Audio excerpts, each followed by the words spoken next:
This is an assignment guide to supporting good practice in managing employment relations, also known as 3MER, and this assignment forms part of the Level 3 Foundation Certificate in Human Resource Practice. In this video, we're going to cover assessment criteria 1.1, 1.2 and 1.3.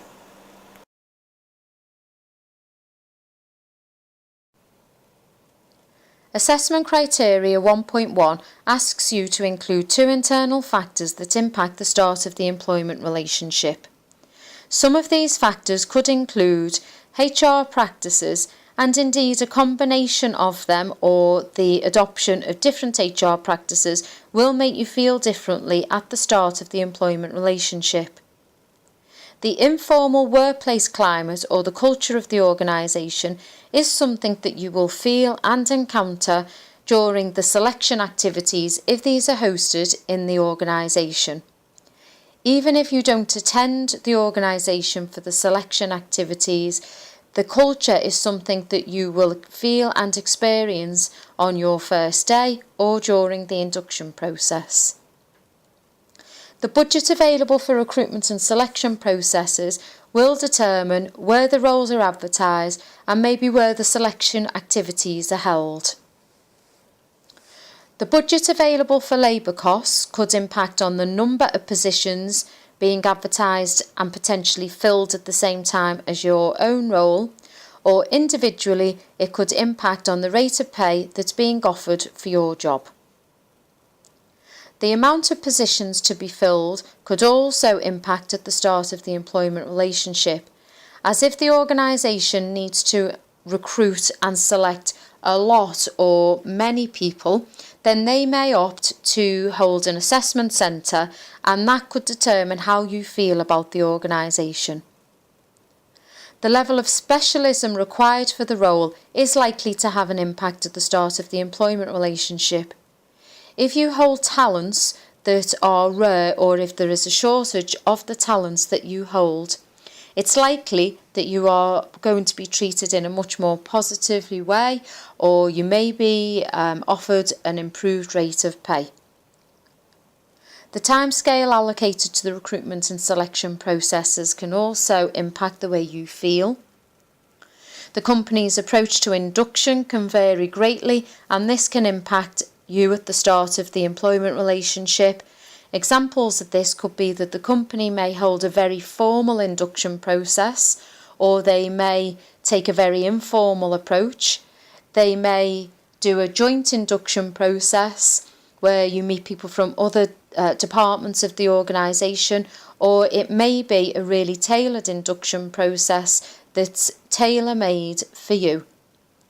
The size of the organisation is also likely to have an impact at the start of the employment relationship.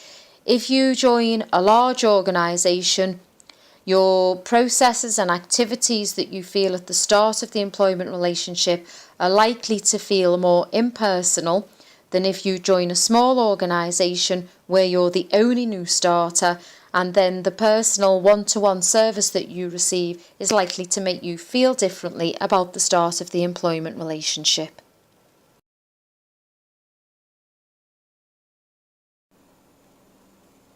The second part of Assessment Criteria 1.1 asks you to include two external factors that impact the start of the employment relationship.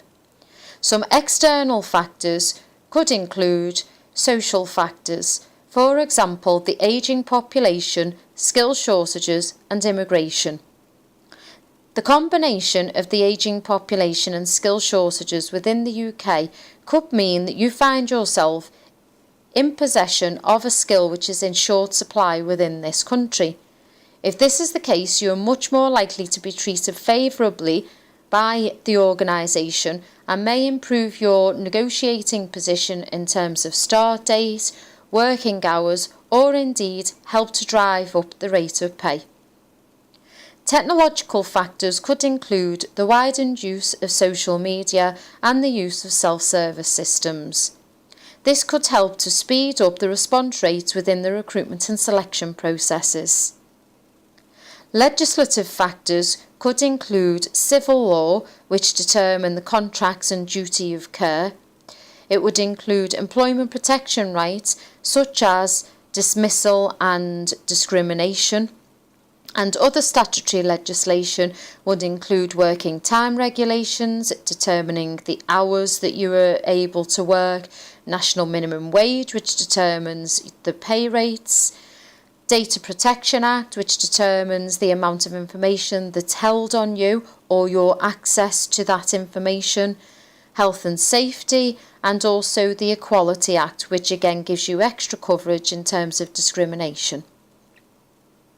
If you don't like these factors or would like to identify some different ones, use the pestle analysis tool and that will help you to identify more external factors.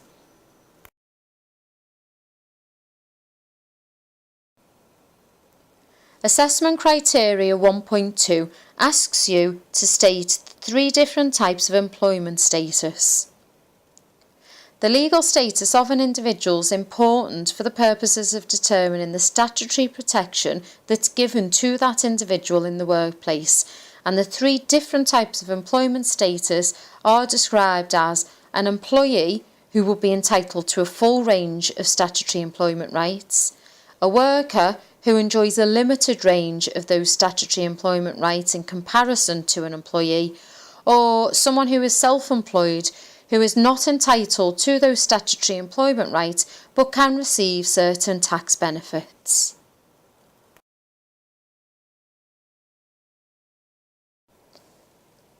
Assessment Criteria 1.3 asks you to include 3 different reasons why it's important to clearly determine an individual's employment status. As I mentioned, the legal status of the individual is important for the purposes of determining the statutory protection that's afforded to that individual in the workplace. Other reasons include the issuing of a contract. If you're an employee, you will be issued a contract. If you're a worker, the contract might not be in writing, and if you were self-employed, the contract would be for each piece of work, which could be written or it could be unwritten. Pay would also be an issue in terms of, as an employee, the employer would pay the PAYE. If it was a worker, you would pay on invoice, and if you were a self-employed person, they again would be paid on invoice. Setting the hours of work is also a consideration and differs depending on the employment status.